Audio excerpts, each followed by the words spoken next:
ರಾಜಕೀಯದವರು ತುಂಬ ಜಾಸ್ತಿ ಇದ್ದಾರೆ ನಮ್ಮ ದೇಶದಲ್ಲಿ. ಅವರೆಲ್ಲ ಕಡಿಮೆ ಆದರೆ ಸ್ವಲ್ಪ ಉದ್ಧಾರ ಆಗುತ್ತೆ ಈ ಕಂಟ್ರಿ. ಅಲ್ಲಿವರೆಗೂ ಅವರು ಎಲ್ಲ ಲೂಟಿ ಹೊಡೆದು ಆಳ್ಬಿದ್ದೋಗುತ್ತೆ. ರಾಜಕಾರಣಿಗಳು ಇವಾಗ ಹಳಬರಲ್ಲಿ 80% ಎಲ್ಲ ಫ್ರಾಡ್ಗಳು ಆಸ್ತಿಗಳು ಮಾಡ್ಕೊಂಡಿದ್ದಾರೆ. ಅದೊಂದೇ ಉದಾಹರಣೆ ಸಾಕು ನಮಗೆ.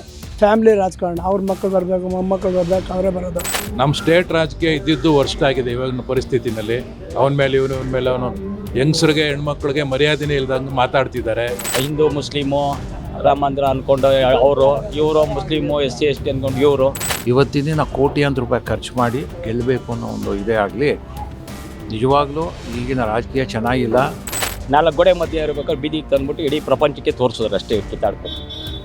ಈ ಥರ ಅದು ಆ ಹೆಣ್ಮಕ್ಳು ಭವಿಷ್ಯ ನೋಡ್ತಾ ಇಲ್ವಲ್ಲ ಇವರು. GDP ಅಂತೆಲ್ಲ ಸುಳ್ಳು ಹೇಳ್ಕೊಂಡು ತಿರ್ಗೋದ್ರ ಬದಲು ಅದು ಏನಿದೆಯೋ ಆ ವಸ್ತುಸ್ಥಿತಿನ ಹೇಳ್ಕೊಂಡು ಈ ದೇಶಕ್ಕೆ ಉದ್ಧಾರ ಆಗೋದಕ್ಕೆ ಏನು ಮಾಡಬೇಕು ಅದಷ್ಟು ಮಾಡೋದು ಒಳ್ಳೆಯದು.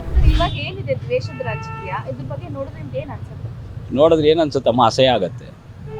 ಒಂದು ಒಳ್ಳೆ ಪಾರ್ಟಿ ಬರಬೇಕು, ದೇಶ ಉದ್ಧಾರ ಆಗೋ ಕೆಲಸ ಮಾಡಬೇಕು, ಅಭಿವೃದ್ಧಿ ಮಾಡಬೇಕು ಅನ್ನೋದಷ್ಟೇ ನಮಗೆ ಬೇಕಾಗಿರೋದು. ಬರೀ ಇವರು ಹಿಂದೂ ಮುಸ್ಲಿಮು ರಾಮ ಮಂದಿರ ಅಂದ್ಕೊಂಡು ಇವರು ಮುಸ್ಲಿಮು SC ST ಅಂದ್ಕೊಂಡು ಇವರು, ಅದೆಲ್ಲ ಒಳ್ಳೆಯದಲ್ಲ. ನಮಗೇನು ಬೇಕು ಇವಾಗ ದೇಶದ ಅಭಿವೃದ್ಧಿ ಆಗಬೇಕು. ಜನಕ್ಕೆ ಇವತ್ತು GDP ಅಂತೆಲ್ಲ ಸುಳ್ಳು ಹೇಳ್ಕೊಂಡು ತಿರ್ಗೋದ್ರ ಬದಲು ಅದು ಏನಿದೆಯೋ ಆ ವಸ್ತುಸ್ಥಿತಿನ ಹೇಳ್ಕೊಂಡು ಈ ದೇಶಕ್ಕೆ ಉದ್ಧಾರ ಆಗೋದಕ್ಕೆ ಏನು ಮಾಡಬೇಕು ಅದಷ್ಟು ಮಾಡೋದು ಒಳ್ಳೆಯದು.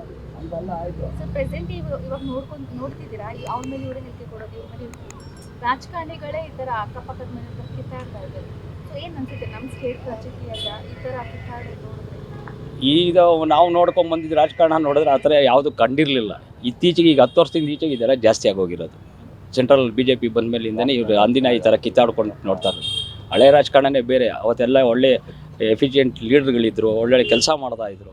ಆದರೆ ಈಗ 10 ವರ್ಷದಿಂದ ಈಚೆಗೆ ಸೆಂಟ್ರಲ್ BJP ಬಂದ ಮೇಲೆ ಈ ಕೋಮುಗಲಭೆ, ಅವು ಹಿಂದೂ ಮುಸ್ಲಿಮು ಅವರು ಇವರು ಅಂದ್ಕೊಂಡು ಶುರು ಆಗಿರೋದು ಇವಾಗ. ಇದು ಒಳ್ಳೇದಲ್ಲ, ಇದು ಒಳ್ಳೆ ಬೆಳವಣಿಗೆ ಅಲ್ಲ ಇವತ್ತು. ಹೌದು, ಖಂಡಿತ 10 ವರ್ಷ ಬಂದ ಮೇಲೇ ಅವ್ರಿಗೆ ಎಲೆಕ್ಷನ್ ಫೇಸ್ ಮಾಡೋದಕ್ಕೆ ಯಾವ್ದಾದ್ರು ಒಂದು ಇದು ಬೇಕು,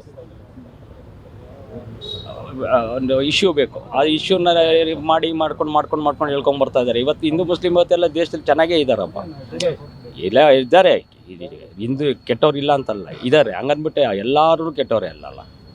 ಇದು ಈ 10 ವರ್ಷದಿಂದ ಇವ್ರು ಬಂದ ಮೇಲೆ ಈ ಥರ ಎಲ್ಲ ನಡೀತಾ ಇರೋದು.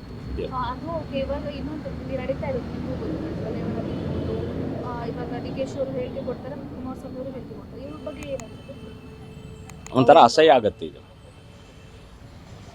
4 ಗೋಡೆ ಮಧ್ಯೆ ಇರಬೇಕಾದ್ರೆ ಬೀದಿಗೆ ತಂದ್ಬಿಟ್ಟು ಇಡೀ ಪ್ರಪಂಚಕ್ಕೆ ತೋರಿಸಿದ್ರು ಅಷ್ಟೇ ಕಿತ್ತಾಡ್ಕೊಂಡು. ಈ ಥರ ಅದು ಆ ಹೆಣ್ಮಕ್ಳು ಭವಿಷ್ಯ ನೋಡ್ತಾ ಇಲ್ವಲ್ಲ ಇವರು. ಬರೀ ಇವ್ರ ಸ್ವಾರ್ಥಗಳು ನೋಡ್ಕೊತಾ ಇದ್ದಾರೆ. ಇಡೀ ಪ್ರಪಂಚದಲ್ಲೆಲ್ಲ ಇವಾಗ ಎಲ್ಲರೂ ಮಾತಾಡೋಂಗೆ ಆಗೋದು. ಪ್ರಜ್ವಲ್ ರೇವಣ್ಣ ಅಂತೇಳಿ ಜರ್ಮನಿಯಲ್ಲಿ ಮಾತಾಡ್ತಾರೆ, ಸಿಂಗಾಪುರ್ ಮೀಡಿಯಾದಲ್ಲಿ ಬರ್ತಾ ಇದೆ. ಈಗ ನ್ಯೂಸ್ ಮೀಡಿಯಾ ಚಾನಲ್ಗಳಲ್ಲೂ ಇದೇ ಆಗೋಗಿದೆ. ಡೈಲಿ ಬೆಳಗ್ಗೆ ಆದರೆ ರಾತ್ರಿವರೆಗೂ ಬರೀ ಇದೆ, ಬೇರೆ ಏನೂ ನೋಡೋಕ್ಕಾಗ್ತಾ ಇಲ್ಲ. ಅಲ್ಲ, ಈಗ ರಾಜಕೀಯ ಅಂತೂ ಹೊಲಸಾಗಿದೆ. ಏಕೆಂದರೆ ನ್ಯಾಯ ನಿಷ್ಠೆಯಿಂದ ಧರ್ಮದಿಂದ ಆಳುವಂಥ ಕಾಲ ಹೋಗಿದೆ. ಇವಾಗ ದುಡ್ಡಿನ ಬಲ, ಭುಜಬಲ ಇದರಿಂದನೇ ನಡೀತಾ ಇದೆ. ಆಗಲಿ ಒಬ್ರಿಗೊಬ್ಬರು ಮೊದಲಿನ ರಾಜಕೀಯಕ್ಕೂ ಅವ್ರು ಹೇಳ್ದಂಗೆ ಮೊದಲು ರಾಜಕೀಯ ನಿಜವಾಗ್ಲೂ ಪ್ರಾಮಾಣಿಕತೆ ಇತ್ತು. ನಮ್ಮ TR ಶಾಮಣ್ಣ ಆಗಲಿ ಅವರೆಲ್ಲ ಸೈಕಲ್ನಲ್ಲಿ ಬಂದು ಮಾಡ್ತಾಯಿದ್ರು. ಇವತ್ತಿನ ದಿನ ಕೋಟ್ಯಾಂತರ ರೂಪಾಯಿ ಖರ್ಚು ಮಾಡಿ ಗೆಲ್ಲಬೇಕು ಅನ್ನೋ ಒಂದು ಇದೇ ಆಗಲಿ. ನಿಜವಾಗ್ಲೂ ಈಗಿನ ರಾಜಕೀಯ ಚೆನ್ನಾಗಿಲ್ಲ. ವಿದ್ಯಾವಂತರು, ಒಳ್ಳೆ ಯಂಗ್ಸ್ಟರ್ಸು ಅವ್ರು ರಾಜಕೀಯಕ್ಕೆ ಬರಬೇಕು, ನಿಷ್ಠಾವಂತರಾಗಿರಬೇಕು. ನಾವಿವಾಗ ಕೆಲವರು ನೋಡಿದ್ದೀವಿ, ಸೆಂಟ್ರಲ್ನಲ್ಲಿ ನಿರ್ಮಲಾ ಸೀತಾರಾಮನ್ ಆಗಲಿ, ಪಿಯೂಷ್ ಗೋಯಲ್ ಆಗಲಿ, ಎಂತೆಂಥ IRS IPS ಆಫೀಸರ್ಸು ಅಂಥವ್ರು ಬರಬೇಕು ಅನ್ನೋದು ನನ್ನ ಒಂದು.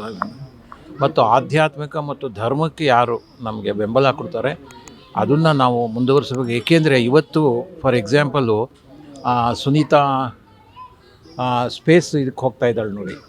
ಯಾರು ಅಲ್ಲ, ಸುನೀತಾ ವಿಲಿಯಮ್ಸ್. ಆಕೆ ನೋಡಿ ಅಮೇರಿಕಾದಲ್ಲಿ ಸ್ಪೇಸ್ಗೆ ಹೋಗಬೇಕಾದ್ರೂ ಕೂಡ ಆಕೆ ಒಂದು ಗಣೇಶನ ವಿಗ್ರಹ ಮತ್ತು ಒಂದು ಭಗವದ್ಗೀತೆ ಇಟ್ಕೊಂಡು ಹೋಗ್ತಾ ಇದ್ದೀನಿ. ನನಗೆ ಹಿಂದೂ ಧರ್ಮದಾಗ ಅಷ್ಟು ಒಂದು ಅಭಿಮಾನ ಇದೆ ಅಂತ.